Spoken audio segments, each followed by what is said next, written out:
same song from the screen door. He was a score on the mountain, waiting for a sign of rain. Card horse with his head down, devoted to a way of being, but he broke wide open like a bird in spring, with a divine potion made of love and pain. Hi everyone. I thought I would do a special video because it is actually my birthday the day this video goes out. So I thought I would post outside of my schedule. I hope you give it some love. This video is for all the lonely people. All of those people that are scrolling social media and looking at images of the perfect holidays. And then they are at home alone, sipping a cup of tea at night and asking themselves, is this it? If this is you, you are definitely not broken and you are definitely not failing. So let's talk about that. Hi, my name is Raina and this is Small Retired Life. On my channel, we talk about all things retirement, the ups and the downs, and living our life in our 50s, 60s, 70s, 80s, and beyond. If you're new, welcome here. We are all simply human, and during holiday seasons, the world is telling us that we should be happy and merry and full of joy. And oftentimes it is like that during the season. But for many people, especially those who are older or living alone or who tend to be very introverted, this time of the year can feel like they're absolutely invisible and that no one really cares about them. And I think that is such a normal feeling. I don't think you're broken if you're feeling that way. I think the season just amplifies all of our emotions. I believe that during this time, it's really important that we do a lot of self-care and be kind to ourselves. The thing is, being alone is sacred. And it is the perfect opportunity to care for yourself in intentional ways, to remind yourself that you certainly deserve a lot of love, beauty, and softness in your life. Loneliness can sometimes make the world feel smaller and the walls close in. So today I want to share some meaningful ways that you can engage in self-care to nourish your soul and your spirit and your time of being alone. One of my first ways that I do this, and I know some of you may think this is so not a big deal, but to me it is. I have a great cup of coffee every morning. To me, this isn't just me getting up and downing a cup of caffeine because I need it. This is a reminder that every day is a blessing because every day I get up, I get to have my cup of coffee, and I don't have to go anywhere. I can sit and enjoy, I can read, and I can savor the flavor without feeling that stress of having to rush out the door and commute to work. This is such a blessing. Sometimes when we're alone, we forget that this is the most amazing ritual and that oftentimes people don't even have the luxury to have that quiet moment. I think part of the secret to that is to go step by step, make your coffee, find the perfect cup, find the perfect place to sit, and find a coffee you like. And make it a ritual and make it a true moment of self-care. I look forward to this every single morning, and it truly starts my day off right. Those days when I'm feeling super alone and a little bit lonely, I make this process a little bit longer, and I might have a special coffee, like something with a little bit of hazelnut flavoring in it, just to remind myself that this moment is precious.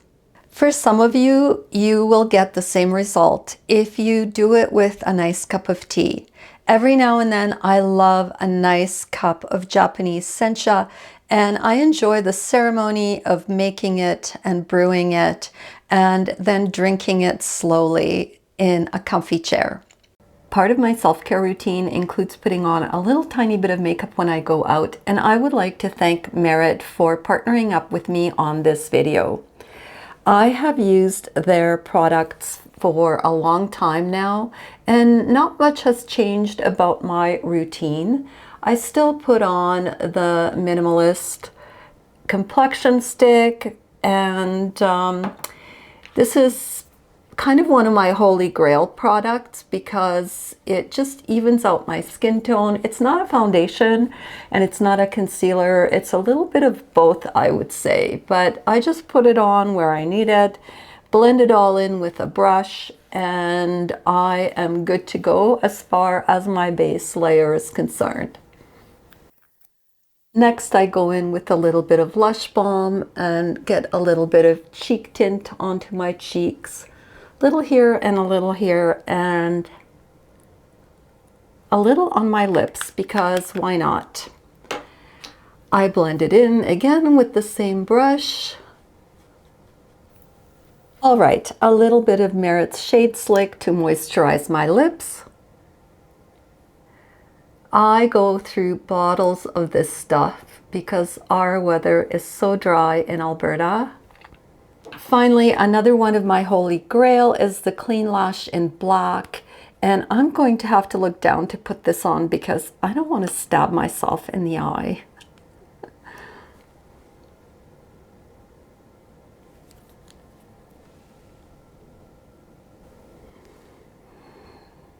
Next, I'm going to tint my eyebrows a little bit using the 1980 brow pomade. This is such a nice color. It doesn't go on too dark, and it just kind of cleans up my brows and gives them a little bit of color. And there we go. That was so quick. I love Merit's products. They're vegan, they're cruelty-free, and a lot of them have more than one purpose. Merit is holding their one and only sale of the year. So great time to stock up on some gifts and stocking stuffers. And also during the sale, and every order will receive this card case from Merit. This is so awesome. I just got some new business cards for Small Retired Life. So this came in handy, that's for sure. To get your 20% off with your order of Merit products, use my exclusive code EAREINA and shop my favorite picks in the description below the video. Just a reminder that every order will receive a free card case, and also if you spend more than $40 US or $50 Canadian, your shipping will be free. Thank you, Merit, for partnering up on this video. The second thing that I believe is the perfect solution for when one is feeling super down and lonely is to get outside. I am lucky enough that I live near a river, and I have miles and miles of beautiful pathways that I can walk on. Never underestimate the power of nature and what it can do for your soul. No matter how bad I'm feeling, no matter how lonely I feel, when I get outside and I walk along my river, I just feel so good. There's something about the water and just the waves. It's a powerful thing for me. Even just listening to bird song and the movement itself, such a therapeutic effect. It lifts my mood and lifts my spirit. Of course, I see people walking along the pathway with their dogs, and gives me an opportunity to say hello because I am no longer babysitting my sister's furball, and so I'm not currently walking any dogs. So I live vicariously through others who have one. Another way I get out is I like to go to my favorite store, which happens to be the Bookstore. If there's one place I'm going to spend my money, it will be at Indigo. Now, Indigo here in Canada, for all of you American peeps, is similar, I guess, to a Barnes and Noble. I think that's a bookstore in the US. And I love to go there, especially during Christmas season. They have all their Christmas stuff out right now, but there's something about Christmas books and being in a bookstore with Christmas decor that is so much nicer than being, let's say, in some big box store like a Winners or something like that. I love going to Indigo and browsing through the magazines. My one weakness is every year I will buy 1 or 2 Christmas magazines. I don't typically buy a lot of magazines, but at Christmas time, all bets are off. Again, just getting out and browsing and looking at books and seeing people around me. Sometimes I'll even stop at the in-store coffee shop and have a coffee. Absolute heaven. This is something that makes me so happy and truly lifts my spirit. It's a small things, and you don't have to go and buy anything at all. You know, I have to say that I even get that same feeling when I just walk into the library. So if you don't want to go to the bookstore because you feel very tempted to spend money, I think the library will give you that same kind of feeling. Never underestimate the power of books and the written word. Another thing I really enjoy doing to just make myself feel better and make myself feel cozy is I rearrange a corner of my house. This does not mean that I rush out to the store and buy something new. No, I look at the items that I have and I think about how they could be used differently, or if there's things that are hiding in your cupboard, this is the perfect time to take them out. After all, this is the holiday season. A lot of people decorate for the holidays. I don't like to decorate in November. I kind of like to do it beginning of December, but I don't mind taking a few little Christmassy type of things and arranging a corner a little bit differently, making it cozy, making it feel brand new. And it just occupies my time and it helps me be creative. Never underestimate the power of a decorating moment, especially when you look at your own things that you already have, shop your house, and focus on one little tiny corner. This could also be just creating a little cozy reading corner for yourself where you can cuddle up with a book and read a really good fiction or a nonfiction, depending on your taste, and remind yourself that it actually is a privilege to have the time to do it. Feed yourself something beautiful, not something expensive, but something that you're going to enjoy eating. Take out a really gorgeous plate and plate your food nicely. Just because you're alone doesn't mean you have to eat salad out of a bag. Treat yourself, pamper yourself, make yourself a good meal that nourishes your soul, and maybe have a glass of something. If you're a wine lover, you can have a glass of wine. If you're an abstainer, then a really beautiful, sparkling, non-alcoholic beverage of some kind. No matter what you do, treat yourself like you're in the restaurant.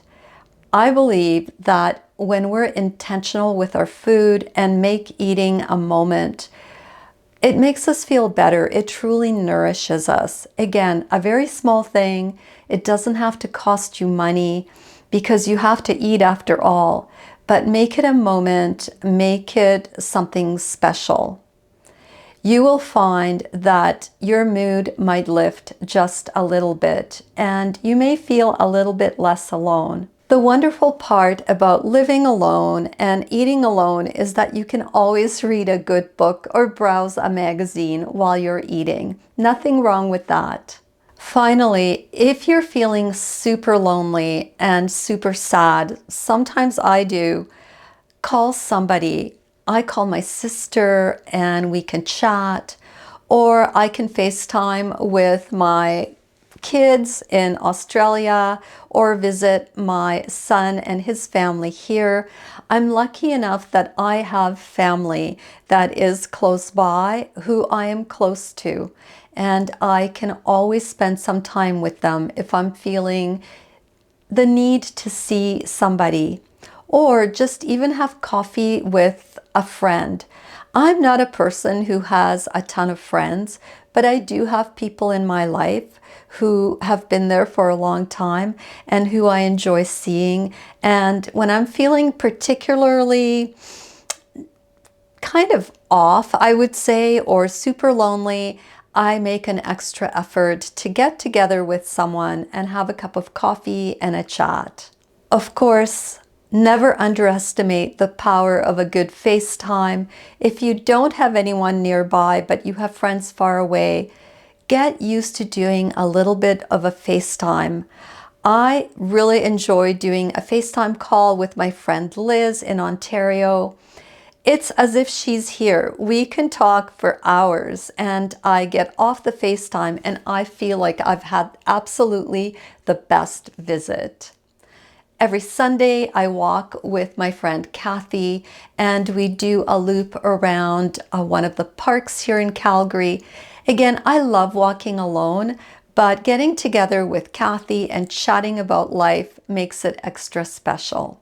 All right, these are all the tips I have. Now, I know that all of my community out there always has amazing ideas.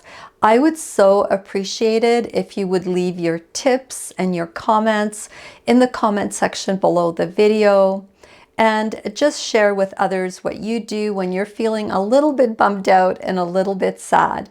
This is all I have for this week, and I will see you all at my regular time on Tuesday. Bye!